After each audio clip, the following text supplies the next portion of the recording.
ನಾನಂದರೆ ನನ್ನ ಅಪ್ಪ ಇರುವಾಗಲೇ ನಾನು ಶುರು ಮಾಡಿದ್ದೇನೆ. ನನ್ನದು ಇದು ಎಂಥ ಕಸಬು ಉಂಟು ನೋಡಿ. ನನ್ನ ಅಪ್ಪ ಎಂತ ನನಗೆ ತೋರಿಸಿದ್ದಾರೆ ಅದನ್ನು ನಾನು ಅಪ್ಪ ಇರುವಾಗಲೇ ಇದನ್ನು ನಾನು ಎಲ್ಲ ನನಗೆ ಹೇಳಿಕೊಟ್ಟಿದ್ದಾರೆ ಎಂತ ಎಲ್ಲ ಉಂಟು. ಹಾಗೆ ಅಶೋಕ್ ನಮ್ಮ ಅಶೋಕ್ ಸಿಕ್ಕ ಇದ್ದಾರೆ, ಅವರು ಸಹ ನನಗೆ ಎಲ್ಲ ಅಂದರೆ ನನಗೆ ನನ್ನ ಹತ್ರ ಪ್ರೂಫ್ ಉಂಟು. ನಾನು ಎಂತ ಎಂತ ಇದುಂಟು ನೋಡಿ, ಅದೆಲ್ಲ ಪ್ರೂಫ್ ಉಂಟು ನನ್ನ ಹತ್ರ. ಜಾತಿದು ನಾನು ಎಂತ ಕ್ರಿಶ್ಚಿಯನ್ ಜಾತಿ ಅಲ್ಲ ಪಮ್ಮಜ್ಜಿ ಜಾತಿ ಅಂತ ನನ್ನ ಹತ್ರ ಪ್ರೂಫ್ ಉಂಟು ಇದರಲ್ಲಿ.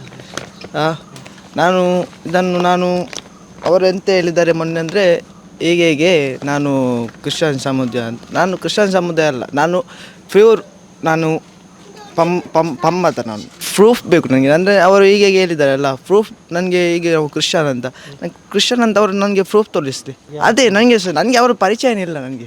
ನನ್ನ ಅಣ್ಣ ಇದ್ದಾನೆ, ಅವರು ಅಣ್ಣ ಹೋಗಿ ಅವರೊಟ್ಟಿಗೆ ಹೋಗಿ ಇದು ಮಾಡಿದ್ದಾನೆ, ನೇಮ ಕಟ್ಟಿದ್ದಾನೆ ಅವರೊಟ್ಟಿಗೆ. ಆಗ ಆಗ್ತದೆ ನನ್ನ ಅಣ್ಣ. ಅದಕ್ಕೆ ನನ್ನ ಮನೆ ನೋಡಿ ಸರ್, ನನ್ನ ಮನೆ ಎಷ್ಟು ಹೀಗೆ ಉಂಟು. ನನ್ನದು ಎಂತ ಉಂಟು ಅದೇ ನನಗೆ ಒಂದು ಊಟ ಕೊಡೋದು ನನಗೆ ಅದೇ ಈಗ. ಹಾಗೆ ನನಗೆ ಈಗ ಮುಖ ಯಾರಿಗೆ ಸಹ ತೋರಿಸಿದ ಹಾಗೆ ಆಗೋದಿಲ್ಲಲ್ಲ. ಈಗ ನನಗೆ ಅದಕ್ಕೆ ಕಂಪ್ಲೇಂಟ್ ಮಾಡಬೇಕಲ್ಲ ಸರ್.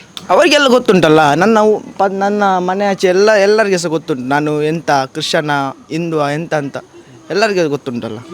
ಮುಂದೆ ಮಾತಾಡಿದರೆ ಆಗ ಕನ್ಫರ್ಮ್ ಆಗ್ತದಲ್ಲ ನಾನು ಕ್ರಿಶ್ಚಿಯನ ಹಿಂದೂ ಅಂತ ಅವರಿಗೆ ಗೊತ್ತಾಗ್ತದಲ್ಲ. ಮತ್ತು ನಾನು ಎಂತ ಇದು ಬಲ್ಮೆ ಹೇಳ್ತೇನಂತೆ. ಮತ್ತು ಇದು ನನ್ನ ಅಪ್ಪ ಎಂತ ಇದು ಮಾಡಿದ್ದಾರೆ ನೋಡಿ, ಅದನ್ನೇ ನಾನು ತಗೊಂಡೋಗ್ತಿದ್ದೇನೆ. ಎಂತ ಅಪ್ಪ ಮಂತ್ರ ದೇವತೆದು ಮಾಟ ಅದೆಂತ ಮಾಡೋದಿಲ್ಲ. ನಾನು ಪೂಜೆ ಒಂದು ಮಾಡ್ತೇನೆ, ಅದಕ್ಕೆ ಅಪ್ಪ ಎಂತ ತೋರಿಸಿದ್ದಾರೆ ನೋಡಿ, ಅದು ಪೂಜೆ ಮಾಡ್ತೇನೆ. ಬೇಕಾದರೆ ನೋಡಿ ಅಲ್ಲಿ ಉಂಟು.